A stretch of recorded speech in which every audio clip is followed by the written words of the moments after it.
Bon matin les filles. Bon matin. Hey, c'est le dernier épisode de Changement de ligne, le dernier de la saison. Je peux pas croire, on est déjà rendu à l'épisode 29. On finit sur 29, on aurait pu finir sur 30. Non, mais en même temps, 29, c'est Marie-Philippe Poulain, tu sais, donc... Oh! Exact. Ça, c'est beau, ça. Et voilà. Christine, t'es pas avec nous pour le dernier épisode. T'es dans ta chambre d'hôtel. Oui, une petite Parle-nous un nuit, peu. d'un très long repêchage, hein? C'est T'as des petits yeux? 72 Oui, c'est ça. joueuses, 12 équipes, c'est quand même long, je vous dirais. Oui, j'ai des petits yeux, j'ai pas beaucoup dormi, mais ça valait la peine. Puis c'était mon premier contact avec le fanbase de Détroit. Pour vrai, impressionnant parce que au Fox Theater, il y avait, la foule, il y avait des joueuses, évidemment, mais il y avait un gros balcon en haut où les gens avaient pu acheter des billets pour y participer. Puis déjà, écoute, ça criait là, quand il y a une joueuse... Quand ils ont présenté Manon Rhéaume, là, c'était absolument incroyable. On avait des frissons. Elle-même, j'ai parlé à elle, elle n'en revenait pas. Puis déjà, toute la soirée, c'est « Let's go, Detroit ». Puis dès qu'il y avait une joueuse repêchée, quand Andrea Brandli, là, la gardienne de but de la Suisse, a été repêchée par Détroit, ça scandait son nom. Là. Fait que déjà, on dit que c'est Hockey Town, puis j'ai comme eu la confirmation. Puis déjà, je me dis ça va être un marché qui va fonctionner. Ça, c'est vraiment certain. Puis tant mieux, parce que pour le reste, c'est ça. Dans les rues de Détroit. C'est ça. En dehors de l'aréna et de ce théâtre, t'as pas le goût de découvrir un peu la ville? Non, tu sais, disons, juste à 10 h le matin, je suis juste allée chercher un café seul, en petite shirt. Je marche vite, me dépêche.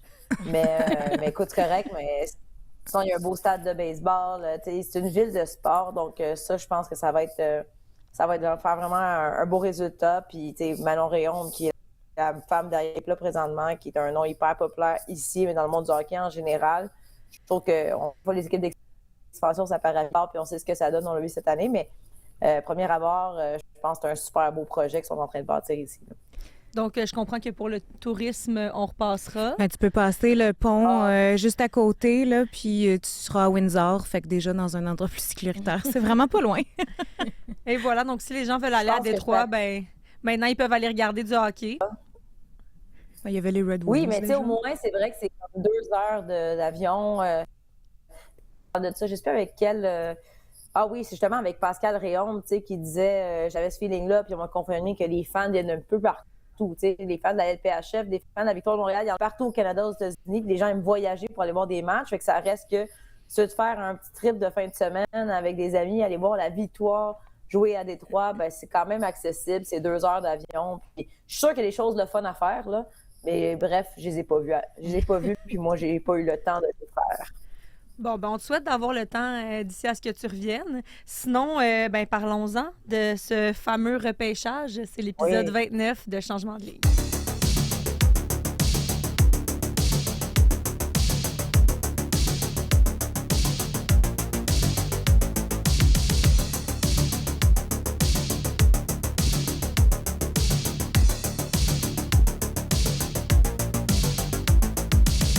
Avant de parler du repêchage, j'ai vraiment une question importante, Christine. Oui. Est-ce que tu es allée manger au Mom's Spaghetti? Non, je m'excuse, M&M, je suis pas allée. Non, pas beaucoup de temps. Hein. Tu manges ce que tu peux manger. Puis là, je me dis, il est 9 h, il faut que je parte après. Est-ce qu'il est trop tôt pour manger du spaghetti? Je suis pas sûre. Non. Quand je faisais de la radio, je mangeais mon spag à 9 h30. M&M a un resto. Oui. Ça s'appelle Mom's Spaghetti. Mais vous vous souvenez de la chanson Lose Yourself de 8 Mile? Mom's Spaghetti, he's nervous, but on the surface he looks calm and ready to drop bombs. But he keeps on forgetting what he wrote down. Là, on n'a pas les droits, mais on va arrêter ça là. Mais juste pour les droits. C'est en bas de 10 secondes, on est correct. Mais je voudrais jamais aller à Détroit. Je voudrais aller à Détroit juste pour aller au Mom's Spaghetti. Mais une raison de plus pour aller voir la LPHF l'an prochain. Oui, ça, puis Mom's Spaghetti. Je veux pas vous décevoir, mais en tant qu'Italienne, pas mal sûr que les pâtes sont pas mangeables. Mais c'est pas grave, c'est une expérience pareille. Tu pourras dire, je suis allée. On ira en gang, puis je vous donnerai un vrai review. Parfait. Bon, revenons à nos moutons. Caroline Harvey, qui a été repêchée première sans surprise par les Golden Knights de Vancouver. Oui, pas de surprise. Hein? J'imagine qu'elle avait déjà commencé Elle a déjà choisi son numéro, puis elle avait peut-être déjà commencé à regarder pour des apparts. Donc, assurément, la joueuse la plus la plus générationnelle de ce repêchage-là, même s'il y avait d'excellentes joueuses. Mais c'est une première défenseuse à être repêchée au premier rang. Au premier rang. Exact. D'où ça montre à quel point elle est talentueuse avec la rondelle, flair offensif incroyable, patineuse, excellente patineuse. Donc, c'est sûr qu'elle est déjà... elle a 23 ans, je pense. Elle a déjà eu ses deuxièmes Jeux olympiques cette année. Donc, ça fait partie. Quand on disait quel point Hockey USA là, a investi puis a eu des joueuses dans les dernières années là, vraiment qui sont largement en haut de la norme, on va dire mondiale. Là, vraiment les top joueuses sont là. Caroline Harvey, est au top de cette liste-là. Christine, je sais pas si elle était nerveuse, mais en tout cas, c'est peut-être juste moi, mais je trouvais qu'elle avait pas l'air surexcitée là, d'aller à Vancouver. Je pense que c'est sa personnalité, là. C'est pas la fille plus gênée. Il faut dire, comme hier, les joueuses montaient sur la scène, puis ensuite, ils allaient au micro. Pour la majorité, c'était comme une première expérience vraiment devant une foule, devant le micro, très stressée. Je dirais que c'était pas les entrevues du siècle. Là. La majorité disait I'm ready to start, I'm ready to get going, I'm ready to get into the gym. Fait que, ils répétaient toute la même affaire. Puis Caroline Harvey, c'est une personnalité plus gênée comparativement à d'autres joueuses qu'on a vu arriver au micro, dont la deuxième choix, Ali Murphy, que plusieurs aiment déjà détester, qu'on considère un peu comme une peste, mais c'est une joueuse hyper talentueuse, mais on l'a vu aux Jeux olympiques de Milan-Cortina, comment c'est une petite baveuse, c'est une joueuse qui aime écœurer son adversaire, mais l'affaire, c'est qu'elle a des mains incroyables quand même, puis elle compte des buts. Il y avait quand même un beau moment quand Harvey a été repêché. Vous savez que la meilleure amie de Harvey, c'est Layla Edwards, ils sont extrêmement proches, ils ont joué ensemble à l'université, puis Edwards pleurait quand elle a vu Harvey être repêché, même si tout le monde savait que ce serait elle. Je pense que c'est peut-être ça la première surprise. Là. Je ne sais pas si Steph est d'accord. Oui. On s'attendait à voir Layla Edwards être repêchée au 3e rang. Finalement, elle est sortie 4e. C'est Janicki, finalement, qui est sortie 3e. Donc ça, c'est quand même une grosse surprise. Mais pour Edwards, je trouve que c'est un fit quand même parfait parce qu'elle se retrouve à San Jose. Et Troy Ryan, là, le directeur général, entraîneur, il avait l'air tellement, comme il se contenait, là, mais il avait l'air tellement excité, imagine. Là. Lui, il ne pensait pas qu'elle serait disponible. Là, il se retrouve avec probablement l'une des meilleures défenseuses, mais qui peut aussi jouer à l'attaque. Exactement. Mais au-delà de ça, vous vous souvenez, on avait parlé de... Hey, ils ont signé KO, Christine O'Neill, qui bâtissent leur équipe autour d'elle. Mettons, pour une équipe d'expansion, on ne sait pas si vendeur que ça. Mais là, ils sont morts de rire. Ils ont Layla Edwards. Ils ont la fille dans ce repêchage, au-delà de Caroline Harvey, qui va te faire vendre des billets, qui était déjà arrivée hier avec sa casquette Red Bull, son Red Bull dans les mains. Elle a déjà full commanditaire, cette fille-là. Donc, écoute, pour San Jose, c'est une méchante belle prise. Oui, ils ont vraiment... comme tu dis, c'est comme un cadeau dans le sens que on pensait, même il y en a qui discutaient est-ce que Murphy ou Edwards va partir en 2e. Puis bon, c'est sûr qu'il y a un peu une question de besoin, là. Évidemment, plusieurs équipes se sont faites vider. Bon, Vegas, c'était une nouvelle équipe. Dans leur cas, ils ont juste eu bien du fun à aller chercher tous les choix au repêchage, puis sont montés souvent sur le podium, mettons. Mais tu sais, on a évalué, tu sais, Janicki, c'est vraiment une fille qui peut jouer qui peut jouer à plusieurs positions. C'est une joueuse qui est un leader. Donc, je comprends je comprends ce pic-là, je comprends cet élément-là. Edwards, assurément, c'est sûr qu'au niveau commercial, un peu comme tu dis, Christine, c'est sûr qu'elle a comme pas de plafond, là, dans le sens qu'elle est extrêmement grande. Quand elle a plus le physique d'une joueuse de basket qu'une joueuse de hockey. Elle est capable de faire les deux positions. Bon, évidemment, minorité visible là, de par la couleur de sa peau. Donc, dans le hockey, c'est assez rare. Là. Il n'y en a pas beaucoup à ce niveau-là. On parle de Sarah Nurse, évidemment. Grant Mantis. Puis en même temps, ils n'ont pas le même appeal. Je pense qu'au niveau habileté, Layla Edwards est largement en haut d'une Nurse. douce, puis en même temps, c'est bon pour le sport. C'est vraiment c'est excellent. Ça va dans un marché en Californie. Donc c'est une joueuse qui, quand on la voit dans les dernières années dans les entrevues, puis Christine, là, tu l'as croisée évidemment là, aux Olympiques. C'est une fille qui est habituée d'être devant les caméras. Elle semble apprécier ça. Donc oui, assurément que c'est une belle prise pour San Jose, mais c'est une joueuse aussi qui va amener de la fraîcheur à la Ligue. Puis cette Ligue-là, on le sait, elle est très inclusive. Elle rayonne dans les communautés de façon générale. Donc, ça, c'est sûr que c'est positif pour notre sport, là, au-delà de la qualité de l'athlète qu'elle est. Là. Puis la victoire... Mais c'est quand même... je veux dire, pour enchérir ce que tu dis, excuse-moi, je veux dire, c'est cette fille-là, il y a quelque chose de vraiment particulier. Là. Elle a vraiment une prestance naturelle. Elle entre dans la pièce, puis tout le monde se retourne vers elle. Elle a une facilité avec les gens. Je veux dire, elle laisse personne indifférent, même en dehors de la glace, de faire son style vestimentaire. Mais si vous aviez vu sa mère super fashion, super extravertie. Donc, tu vois, les Lightweight est un peu plus introvertie, mais c'est juste qu'elle est comme une force tranquille. Son style est incroyable. Elle est super sympathique avec tout le monde. S'il y a un enfant, déjà, tu vois, elle se tourne vers l'enfant pour lui taper dans la main. Donc, tu sais, c'est comme un ils ont touché le jackpot là, du côté de San Jose. Puis, qu'est-ce qui est particulier? Il faut toujours en parler. On dit des jeunes. Mais là, c'est le meilleur exemple, ce repêchage-là, parce que, oui, c'est des jeunes, mais comme tu as dit, Stéphanie, c'est des filles qui ont déjà fait 2 fois les Jeux olympiques. C'est Harvey, joueuse par excellence à Milan-Cortina, puis Edwards aussi, déjà énormément d'expérience.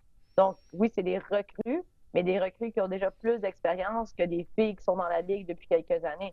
Donc, en partant, elles vont être dominantes. J'ai vraiment hâte de voir ça.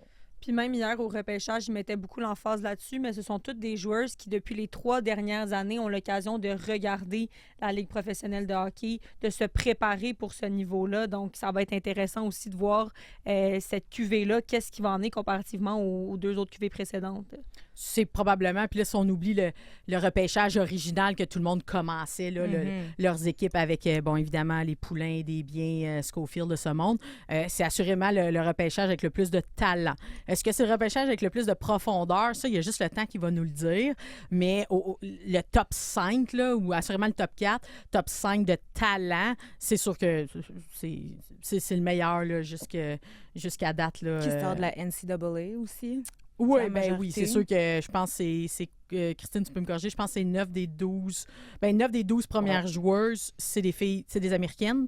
La majorité, évidemment, viennent de la NCAA. Les Américaines, à 100%, jouent en NCAA. Puis quelques Européennes là, qui sont des filles plus expérimentées là, qui sont venues de l'autre côté de l'océan. Il y a une Européenne qui s'est amenée avec la victoire de Montréal, finlandaise, Petra Nieminen. C'est bien ça. Ton finnois est excellent. Yes! Qu'est-ce que vous pensez de ce choix-là, les filles? On va commencer avec Steph. Très, très bon pic. On a nommé son nom, je crois, la semaine passée, Michael Nalbandian, qui est le recruteur en chef, le spécialiste des statistiques. Je connais toutes des joueuses de Finlande. Le cerveau hockey recrutement de la victoire. Mick, assurément, le suit le hockey européen de très, très proche. Pas juste la SDHL, là, la Ligue suédoise professionnelle féminine, qu'on dit souvent la 2e meilleure ligue au monde.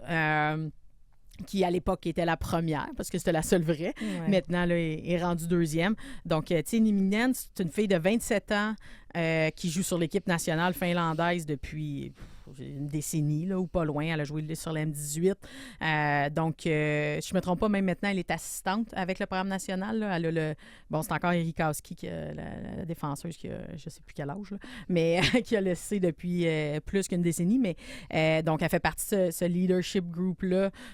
Donc, elle a remporté médaille de bronze aux Olympiques. C'est une joueuse de centre. Elle est grande. Elle marque des buts. C'est une fille qui est extrême. C'est comme un métronome, là. C'est 45, entre 43 puis comme 50 points par année dans les 3-4 dernières années à SDHL. Elle est très constante. Là. Oui, elle marque. Puis c'est pas 8 buts puis 40 passes. Là. C'est 25, 23, 20 buts. Donc, c'est à peu près du half and half. Elle joue au centre. Donc, je pense qu'on a déjà parlé une ou deux fois d'un besoin d'avoir une deuxième joueuse de centre. Que ce soit hockey féminin ou masculin à Montréal, c'est un sujet récurrent. Donc, puis tu sais, c'est ça, c'est une fille qui, moi, je pense, est assurément prête à jouer là. Parce que, ben justement, elle joue à un haut niveau, elle joue à un niveau pro. Évidemment, comme la majorité des filles en Europe, elle a joué en Finlande, masculin, hockey masculin, mise en échec. Donc, moi, je trouve que c'est un super pic. Bon, la défense, on en reparlera, mais pour l'attaque, je pense que ça va bien. Puis, ouais, très, très, je pense que c'est une bonne addition pour Montréal, assurément. Toi, Christine? Alors, entièrement d'accord. C'est une fille qui arrive plus vieille que les autres. La majorité de celles qui sortent de la NCAA ou du U-Sports ont 23, 24 ans, 27 ans. Donc, c'est quand même déjà 8 ans qu'elle joue pro en Suède. Donc, elle arrive avec un gros bagage d'expérience. Tu sais, je dirais quand même connue. Si vous avez regardé les Jeux olympiques, championnat du monde, c'est une fille qui s'est démarquée, qui se démarque, qui est capable de marquer des buts. Puis, je parlais de Michael, qui connaît bien les joueurs européennes, mais aussi, j'en ai parlé hier avec Daniel Sauvageau. Tu sais, je pense que Daniel a une ouverture puis un intérêt envers les joueuses européennes depuis longtemps, ce que d'autres directeurs généraux ne font pas parce que, un, ils les connaissent pas, mais aussi cette ouverture. Tu sais, Daniel disait que, de par son expérience, son passé, d'avoir, exemple, travaillé avec la France, avec l'Italie, elle dit, j'ai compris il y a longtemps que peut-être que des joueuses ne proviennent pas de grandes nations qui ont la chance de jouer dans des grandes compétitions qui peuvent être en division 1 ou division 1B, ou peu importe, mais qui ont un talent puis un potentiel pour jouer au plus haut niveau, puis il faut les trouver, ces filles-là, puis il faut les... C'est ce qui est arrivé avec Brandly, la gardienne de but suisse, c'est arrivé avec Mativi, c'est qu'à un moment donné, il faut que des joueuses comme ça aient une vitrine, puis puissent se faire voir, puis finalement sont capables de rivaliser avec les meilleurs dans la meilleure ligue. Donc, je pense que c'est effectivement un très bon atout. Elle semblait extrêmement gênée quand elle a parlé au micro au départ. Là. Après ça, c'était un peu mieux dans la conférence de presse, mais ça fait penser au départ, là, la personnalité, elle me fait penser un peu à celle à Lina Ljungblom. Puis finalement, on voit la Lina Ljungblom, sa vraie personnalité, on la découvre récemment lors des festivités. Donc, je pense que ça va être un très, très, très bon fit à Montréal. Mais Christine, j'ai une question, puis c'est peut-être un peu évident, mais à 27 ans, là, c'est la 3e saison de la LPHF. Pourquoi est-ce qu'elle a attendu 3... Ben, peut-être que tu ne sais pas, là, mais pourquoi est-ce qu'elle a attendu 3 saisons avant de décider de se déclarer éligible pour le repêchage? Elle, spécifiquement, je ne sais pas parce que je n'étais pas là quand elle a fait sa conférence de presse, j'étais avec une autre athlète.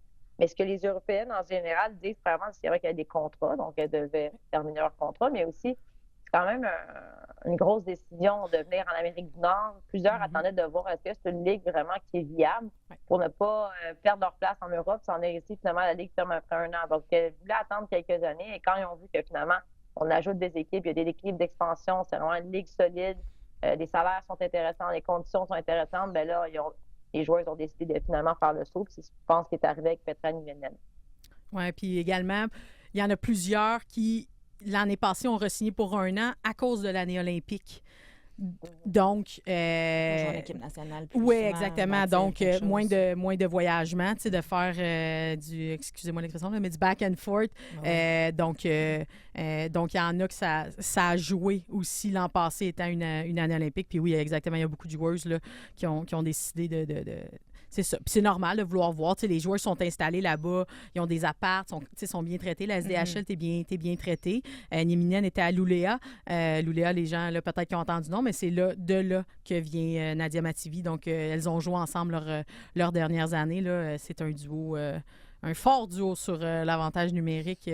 Donc, puis c'est une équipe qui faisait très bien. Là, donc, ils ont déjà gagné le championnat, finaliste, etc. Donc, c'est ça. Il y a un beau background, là, puis c'est une addition excitante là, au 12e rang, là, vraiment. Si on peut stabiliser la deuxième joueuse de centre, en prenant pour acquis que Marie-Philippe revient à sa position naturelle de première joueuse de centre, c'est vraiment là, une joueuse qui peut, je pense, rapidement avoir un impact sur l'équipe. On a misé beaucoup sur l'attaque dans ce repêchage. C'est la victoire de Montréal. Avy Adams aussi qui a été repêchée au troisième tour pour la victoire.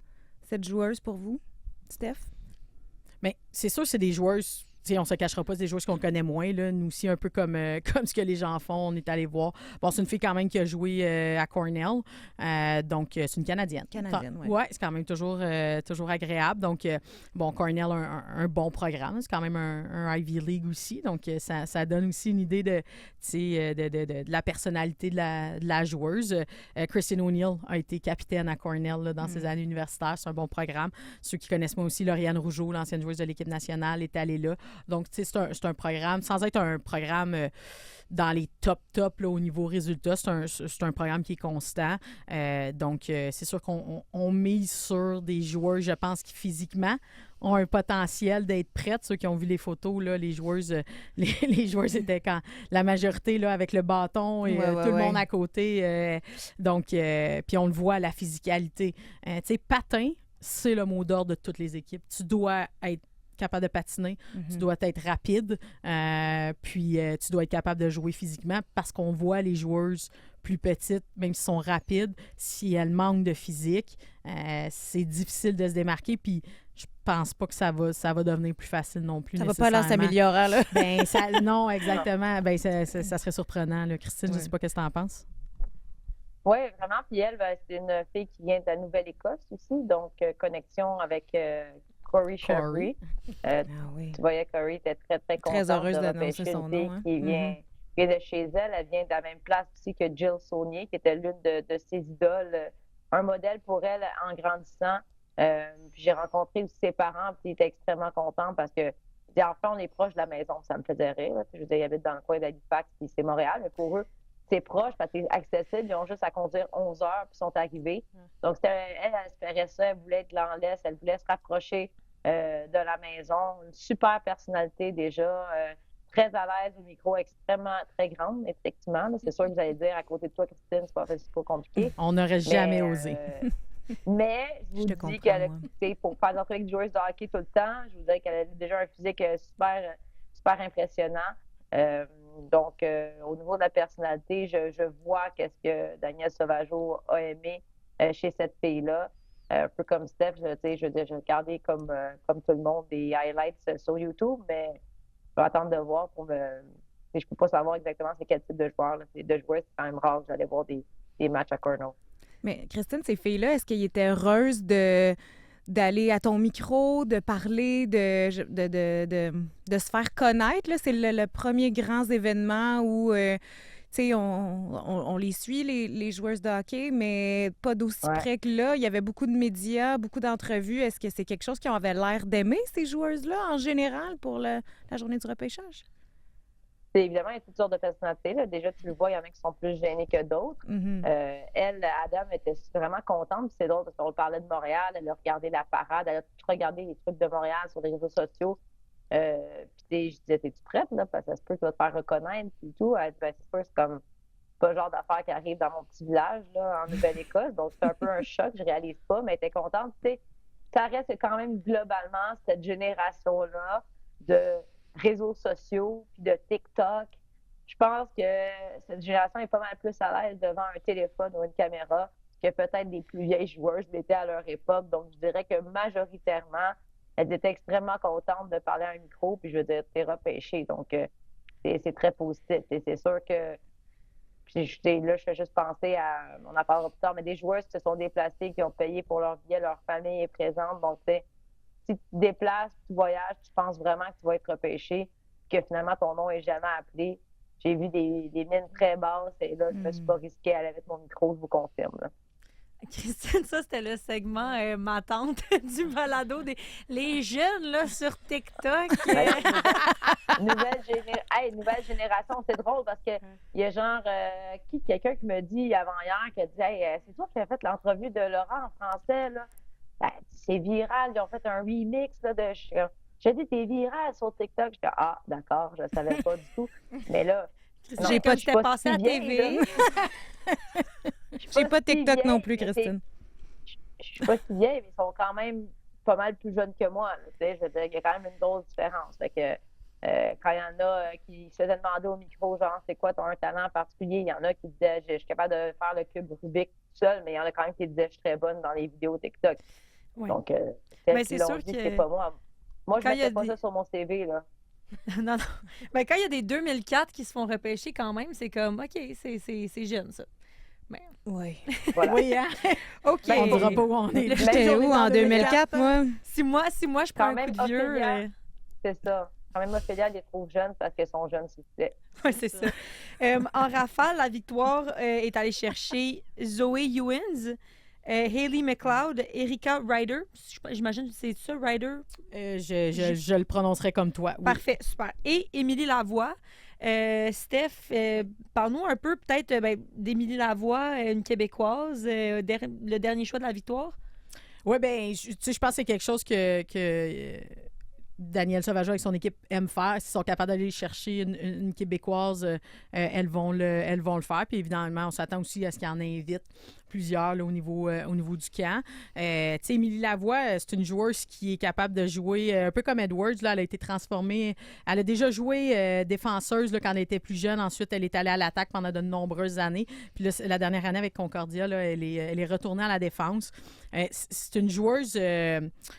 à la base, si on parle d'elle plus comme une attaquante, là, mais c'est vraiment comme une power forward, là, dans le sens que c'est une fille l'avoir patiné, c'est effortless. Là. C'est une excellente patineuse, c'est une fille qui physiquement est capable de jouer, c'est une fille qui a un excellent tir, là, mais vraiment largement au-dessus de la moyenne, que ce soit son tir du poignet ou c'est une fille qui est capable de te descendre un vrai one-timer. À la Laura Stacey, juste une gauchère fait de l'autre bord. Ouais. Mais réellement, là, en avantage numérique, c'est une terreur sur une glace pendant des années. Donc, je pense que le fit, bon, évidemment, le joueur Concordia connaît Caro. C'est exactement là où je m'en allais. Il y a la connexion avec Caroline Ouellette aussi. Là, donc, elle a pu l'avoir progresser, la mettre au défi, justement, dans différentes positions comme ça, est vraiment polyvalente. Là, dans le sens que c'est une chose de performer dans une position, mais là, après ça, de naviguer entre les deux, c'est quelque chose. Mais c'est vraiment une joueuse talentueuse. Là. Dans sa batch, dans sa génération, là, elle a toujours été probablement la meilleure joueuse. Je dis pas qu'elle a toujours performé au top, dans le sens que, tu sais, capacité de perform on demand, là, tu sais, souvent, ça, des fois, ça a été plus un enjeu, tu sais, plus une joueuse, là, qui des hauts et des bas, mais au point de vue potentiel, au point de vue talent, au point de vue habileté hockey, là, c'était assurément la meilleure Québécoise, je pense, là, qu'on avait sur le package hockey professionnel. Donc, même s'il y a une fille comme Drapeau là, au niveau des habiletés, des mains, tout ça, là, pour moi, une coche. Jess Maud Drapeau, dont tu parles, qui n'a pas été sélectionnée. Malheureusement, oui. Est-ce qu'on s'attend, Christine, peut-être à ce qu'elle soit appelée pour venir faire dans des camps? Oui. Ben, moi, je pense que oui. Là, je serais vraiment pas surprise que Daniel Sauvageau l'invite, mais c'était un peu crève-cœur parce que, tu sais, Émilie Lavoie, c'était le dernier choix du repêchage.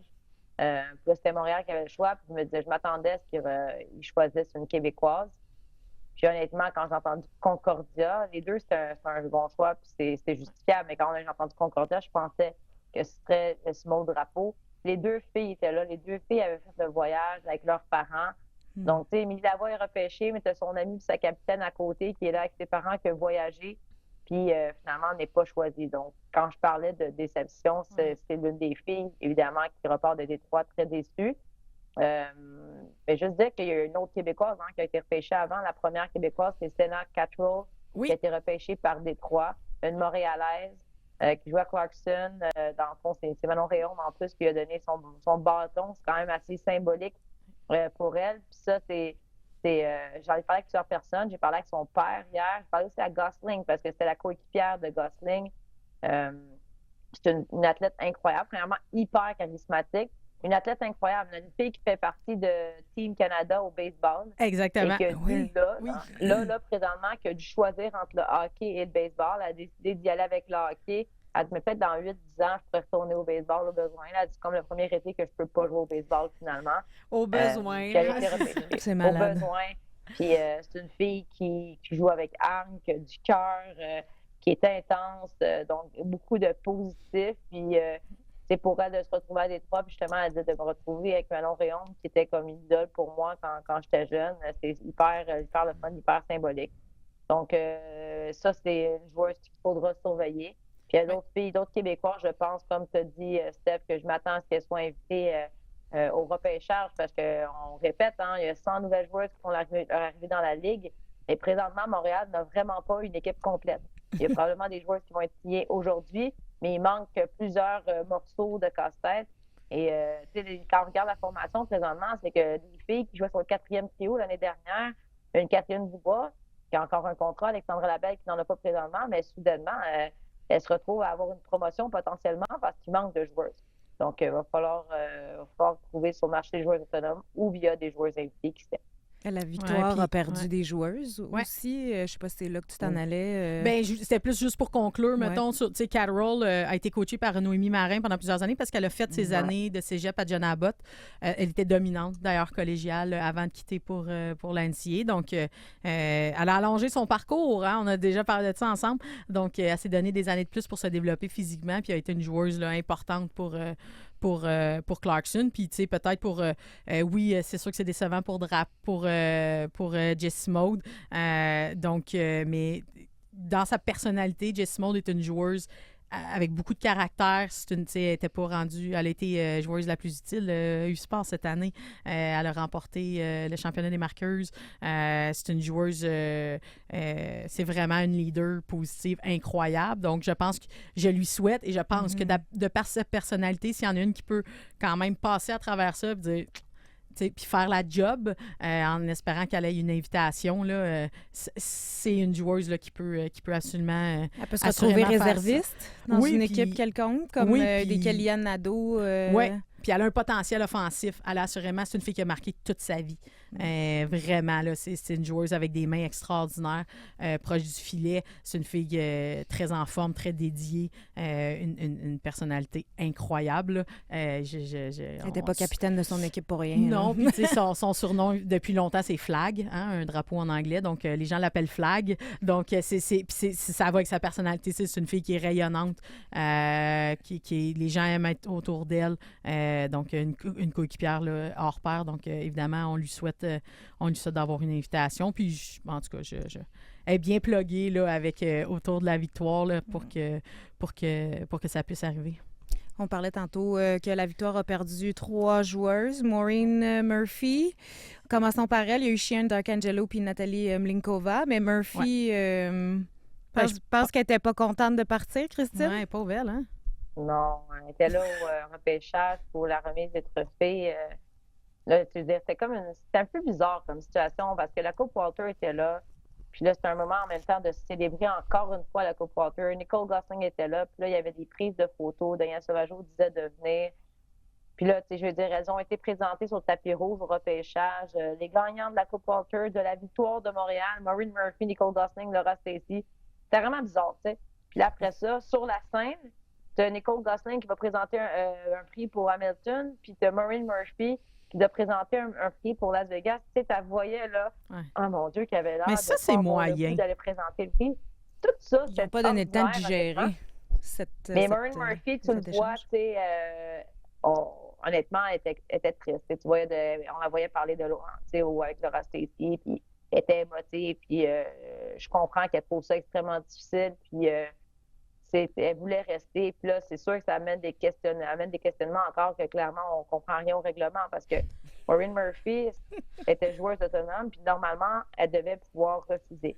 Puis en parlant avec plusieurs personnes entre ce qui est supposé d'être écrit sur papier et concrètement ce qui a été arrivé, c'est 2 affaires totalement différentes. C'est devenu extrêmement compliqué. Je ne dis pas ce qui est arrivé, que c'est ce qui est arrivé avec Maureen Murphy, mais il y a un jeu de coulisses. Tu sais, vous savez que si les équipes ne réussissaient pas à avoir 10 joueurs, équipe d'expansion, ben là, il y avait une autre espèce de repêchage. Puis ils pouvaient venir te prendre. De toute façon, c'était sur la fameuse liste de 20 joueuses. Donc, il y a eu des joueurs qui se sont retrouvés, je pense, les mains liées. Puis il y a aussi des agents qui, clairement, je pense, ne comprenaient pas 100% des règles.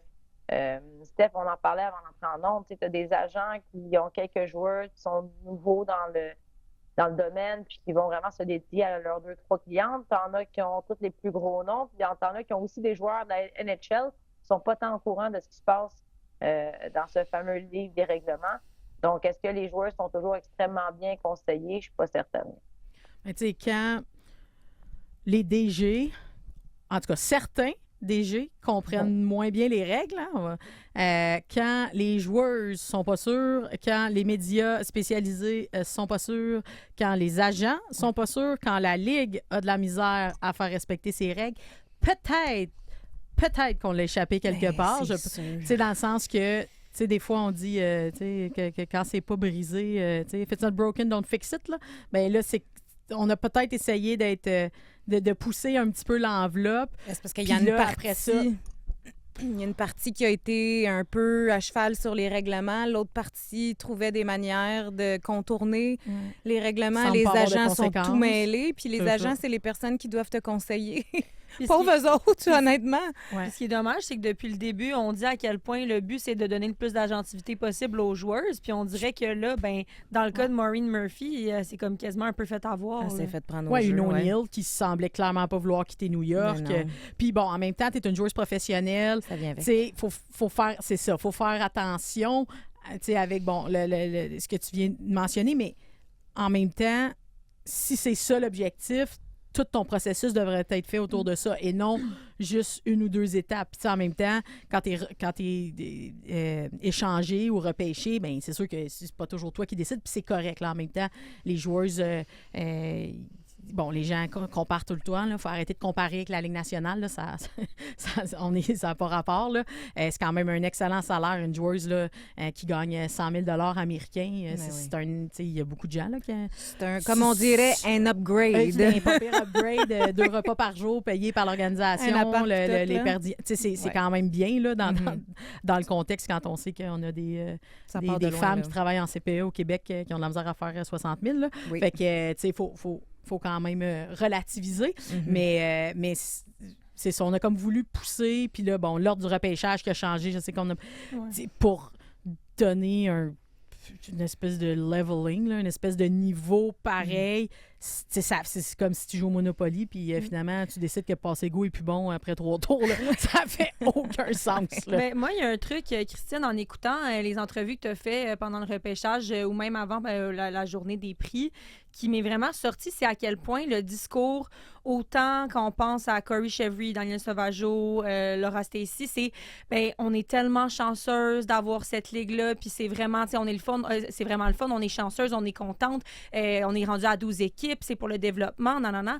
Mais là, mettons, il y a un moment donné où est-ce que ce discours-là, première saison, OK, deuxième saison, ça va, mais rendu à la 3e saison, il faut que vous soyez capable, à un certain point, de critiquer aussi la Ligue quand il se passe des affaires comme ça, là. Non, parce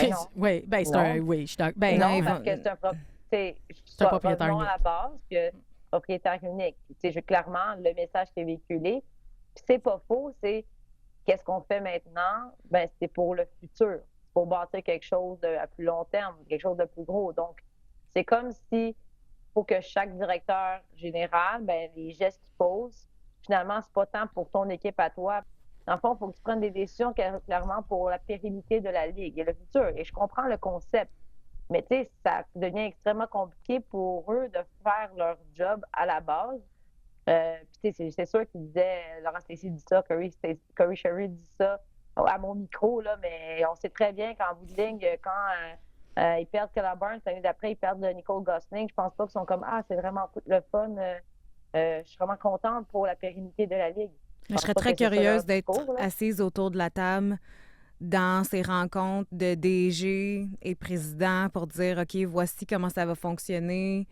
Où on s'en va, qu'est-ce qu'on fait. Tu sais, toutes les DG se pilent dessus pour la Ligue, pour qu'elle continue d'avancer, de se développer, justement, comme tu dis, pour la pérennité. Mais à un moment donné, il faut faire de la qualité, il faut faire quelque chose ou créer un environnement où les joueuses vont pas se tanner et vont faire « Hey, finalement, j'étais peut-être bien mieux dans mon circuit universitaire puis dans ma vie. J'ai de l'éducation, j'ai mon diplôme, je peux aller travailler. » Tu sais, une Catherine Daou, ingénieure, qui a mis les pieds dans la Ligue, et que c'est bien. Elle n'avait pas nécessairement le rôle qu'elle voulait à un moment donné. Puis elle a dit « Moi, j'ai une carrière, bye-bye. » Mais tu sais, c'est sûr que le désir de jouer pro présentement, je pense qu'il est tellement fort, puis c'est correct, c'est parfait.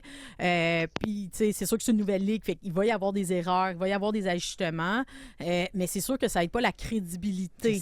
Puis moi, c'est toujours là, tu sais, on en a parlé, on l'a dit, à quel point avoir 12 équipes, bon, je pense que ça va être plus facile, assurément, de vendre le produit sur les plateformes, à la télé, faire des contrats et tout ça, assurément.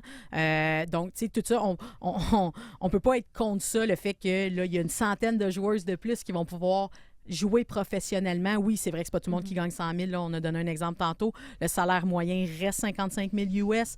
55 000 US, c'est quand même tout près de 80 quelques mille dollars pour jouer au hockey. Canadien, oui, pardon. Donc, tu sais, il y a quand même des choses... Puis oui, il y en a qui gagnent beaucoup moins que ça, assurément. Mais bon, tu sais, ça commence, ça débute, tout ça est quand même très bien. Mais la crédibilité par rapport au processus, c'est très important. Puis de changer les règles, puis que les DG, puis que tout le monde apprenne, hey, finalement, l'ordre qui était supposé être, c'est plus ça, puis le repêchage est dans 48 heures. Ça fait pas sérieux. Ça fait... c'est ça fait New York. Ordinaire. Oui, pauvre New York, là, Pascal Daou. C'est parce que, tu sais, je veux dire, c'est une ligue professionnelle. Tu veux être traité comme une professionnelle à la fin de la journée. Il y a eu beaucoup de mécontentement sur les réseaux sociaux, justement, par rapport à ce que tu dis, l'ordre du repêchage. Puis Nico nous demandait, justement, qu'est-ce qu'on pense de ça? Est-ce que vous trouvez ça normal que les 4 équipes d'expansion aient eu l'occasion de repêcher aussi haut? Moi, c'est pas ça qui m'agace, là, je vais vous dire, à la base. Là. Moi, ce qui m'agace, quand on parle de crédibilité, là, c'est comment ça, les équipes là, ont appris l'ordre de leur repêchage en même temps que nous, le public, 48 heures avant. Comment tu veux planifier un repêchage quand tu dis 48 heures avant? Et pire encore, moi, j'ai écrit un texte, là, puis là, j'allais voir le site de la LPHF pour me rappeler l'ordre de repêchage. Puis tu avais les 4 premières équipes à cause du Gold Plan, on se souviendra. Donc, les équipes qui récoltent le plus de points une fois éliminées, ça détermine l'ordre de repêchage des 4 premières équipes. Donc, New York repêchait 3e. Donc, repêchait potentiellement Leila Edwards ou Jenny Key ou peu importe. Donc, tu sais, Pascal Daou a misé sur ces 3 attaquantes pour protéger au départ. Tu sais, je veux dire, il a fait une stratégie en pensant, je vais aller chercher une défenseuse incroyable, un gros nom, une grosse joueuse. Puis finalement, il apprend, lui, en même temps que tout le monde, 48 heures avant, by the way, finalement, tu vas repêcher 7e. Puis, en plus, Vegas va avoir 2 choix avant, 3 et 5. Je veux dire, à cause d'un échange douteux de règlement. À cause d'un échange, parce que Hilary Knight a décidé qu'elle ne voulait pas aller jouer là, fait qu'on lui donne le choix. On donne 2 choix à Las Vegas au premier tour. Tu sais, c'est plus tout ça, c'est un peu la transparence, c'est un peu... Puis, tu sais, encore à ce jour, présentement, pourquoi finalement on a décidé que le Gold Plan ne fonctionnait plus? Pourquoi il a fonctionné là pendant 4 mois? Parce que ça fait longtemps qu'on a appris ça. Mais finalement, 48 heures avant, hey, ça marche plus. Excuse-nous, Pascal Daou, finalement, arrange-toi. On trouve que c'est plus assez bon. On veut mettre du suspense. On veut donner la chance aux équipes d'expansion. Moi, je trouve que ça n'a aucun bon sens. Puis après, que les équipes d'expansion repêchent plus haut en soi, pour moi, ce ne serait pas la fin du monde. C'est juste que là, tu ajoutes le fait que Las Vegas a fait une transaction puis repêche 3e. Pour moi, il n'y a aucune logique dans tout ça. C'est surtout qu'après avoir vu justement dans les dernières semaines les difficultés reliées aux règles du processus d'expansion, le fait que, puis là, ça a été dit, là, les autres DG se sont exprimés à quel point, puis là, c'est juste parce qu'on lit souvent en anglais, le tempering du maraudage, il y en a eu, là. Je veux dire, c'est impossible de dire qu'il n'y en a pas eu. Là. Il y a du monde qui ont signé des contrats puis qui ont été approuvés en moins d'une heure. Je ne sais pas vous autres, là, mais c'est assez rapide. Ça me semble un peu louche. Bon, juste le cas de Knight, c'est que ça soit annoncé des semaines avant, tu fais comme OK. Ouais. Donc, puis, à nouveau, à chaque année, c'est correct de vouloir aider tes nouvelles équipes. Là. C'est normal et c'est correct. Mais en même temps, je pense qu'ils ont eu assez d'aide pour qu'en plus, sachant que c'est un bon repêchage dans le top, tu donnes quand même un petit bon... Puis là, ça donne que malheureusement, c'est New York. Ça aurait pu être un Toronto aussi. Là, ça aurait pu être ça également. Mais c'est que là, à nouveau, c'est un peu comme si tu envoyais promener tes équipes originales 2 années de suite avec un repêchage d'expansion qui les valorise, qui les aide pas du tout. Ils continuent à perdre leurs équipes. Puis New York a perdu beaucoup de joueurs. New York, en plus que pas mal eux-mêmes, et tout le monde s'attendait qu'ils perdent autant, entre autres une O'Neal, qu'on a dit tantôt, qui voulait rester à New York, puis que New York adorait. Fait que c'est où la justice, mais dans le sens que, quand on parle de crédibilité, puis quand on parle d'être un peu fair, en plus, en ayant vu comment les choses, puis tout ce que le public a dit sur leur processus, là, en plus, 48 heures, tu dis « Hey, ils m'ont changé les règles de mon repêchage. » Moi, je me pose la question... voyons, tu fais quoi? Je me pose la question entre ce genre de règlement-là qui fait pas du tout l'affaire à l'interne et toute la publicité et le marketing et des journalistes qui parlent de ça 24 heures sur 24, prendre la place la LPHF. Je me dis, peut-être que si on en parle, en bien ou en mal, mais parle-en, c'est des fois, ça peut changer beaucoup de choses. Mais là, maintenant que c'est dans le passé, le repêchage est fait, puis tout le monde a choisi les joueuses qui étaient disponibles. Un mot rapide avant de parler au prix, de passer au prix sur la signature de Abby Roque qu'on pensait perdre. Puis on l'a pas perdu! Je pense qu'il y a beaucoup de gens, Christine, beaucoup de fans heureuses et heureux à Montréal là, depuis hier qu'on a au moins solidifié Abby. Oui, puis Danielle Sauvageau a dit que c'était assez clair. En fait, Abby aurait pu aller ailleurs, Abby Roque, mais elle voulait rester à Montréal. Elle a connu sa meilleure saison en carrière. Donc, pour elle, c'était un choix évident. En étant joueuse autonome, à moins si finalement quelqu'un lui avait offert un IFO puis elle l'avait obligé, là. Mais c'est pas arrivé. Donc, elle a choisi d'attendre la fenêtre qui était hier et avant-hier où les équipes avaient priorité, pouvaient signer des joueuses qui faisaient partie de leur organisation l'année précédente. C'est ce qui est arrivé. Puis, un contrat de 2 ans. Donc, elle a choisi ça. Ça reste que Montréal, moi, la question qu'on pose beaucoup, c'est est-ce que le fait que Montréal a gagné la Coupe Walker, ça aide Danielle Sauvageau à convaincre des filles de signer à Montréal? Elle dit oui, mais oui puis non. Mais je pense qu'à la base, c'est Montréal, c'est une équipe qui a une très bonne réputation. Ben oui. Surtout, il y a les meilleurs entraîneurs de culture. Qui ne veut pas aussi venir jouer avec Marie-Philippe Poulin? Je pense que c'est un peu le rêve de tout le monde. Là. Puis venir vivre à Montréal. Le mien, c'est un peu mon rêve, moi aussi. Là. Ouais, c'est ça. On le sait, Christine. On peut pas tout accomplir nos rêves dans la vie, malheureusement. Là, moi, je crois en toi, Christine, lâche pas. Ça, c'est inaccessible comme rêve, mais il y en a d'autres qui se peuvent. Mais moi, ça, je sais que ça n'arrivera pas. C'est un mirage, c'est correct. Oui, puis en même temps, vivre à Montréal, c'est une belle ville. Là. Les gens aiment vivre à Montréal, puis en même temps, juste le coût de la vie est quand même beaucoup plus accessible à Montréal que Toronto. Vancouver, la Californie, Vegas. Donc, puis c'est ça, l'équipe est bien implantée. Les gens savent à quel point il y a 8 à 10 000 personnes presque tous les matchs à la Place Belle. Fait que c'est sûr que c'est un marché qui est extrêmement... assurément le marché probablement le plus invitant de toute la Ligue, là, si on enlève l'aspect nouveauté de Vegas, qui est peut-être cool. Là. On termine le balado en parlant... Est-ce que sa meilleure amie, Dara Grigg, va rester? C'est ça l'affaire. Ils sont tout le temps ensemble. Fait que peut-être que Dara Grigg reste, c'est un incitatif. C'est pour ça qu'Abby Roque a décidé de rester. Peut-être. Oui, on dirait que c'est pas l'autre que j'aurais vu pour sécuriser Rock, mais c'est pas de problème. Je disais donc que pour terminer le balado, on va se concentrer sur les remises de prix qu'il y a eu aussi. Puis je pense que ça faisait pas le bonheur de tous.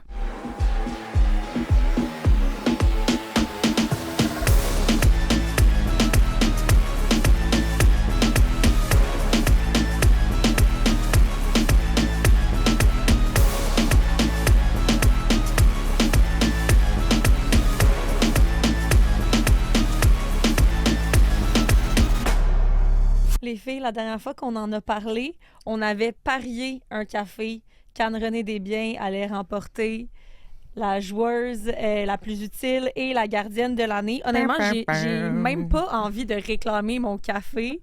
Où la caméra? Là? Je suis laquelle? La 1? Ouais, c'est... Là, je vais le dire en français, ils feront traduire. C'est n'importe quoi. C'est n'importe quoi que Anne-Renée Desbiens n'ait pas gagné la MVP, la meilleure gardienne de l'année. On le garde. Radio-Canada, vous pourrez le mettre sur tous vos réseaux sociaux.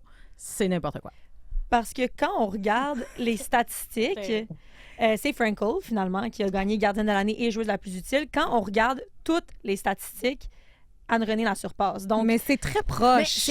oui, c'est proche. Frankel, Frankel a un blanchissage de plus. Oui. Je pense qu'au niveau du pourcentage d'arrêt, c'est comme 9,55 pour des biens puis 9,53 pour Frankel.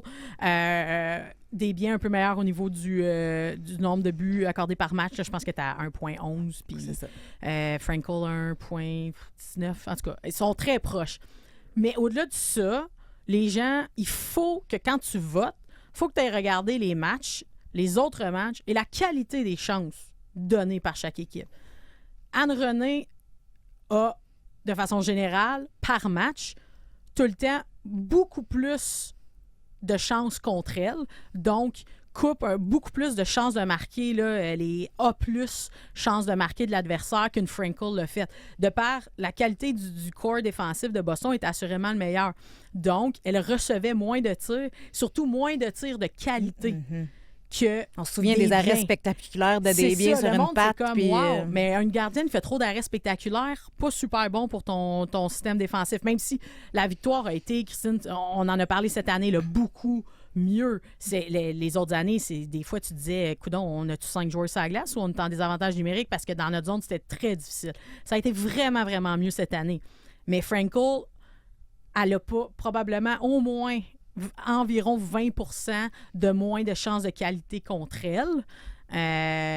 Puis ça reste que la victoire a fini premier en plus.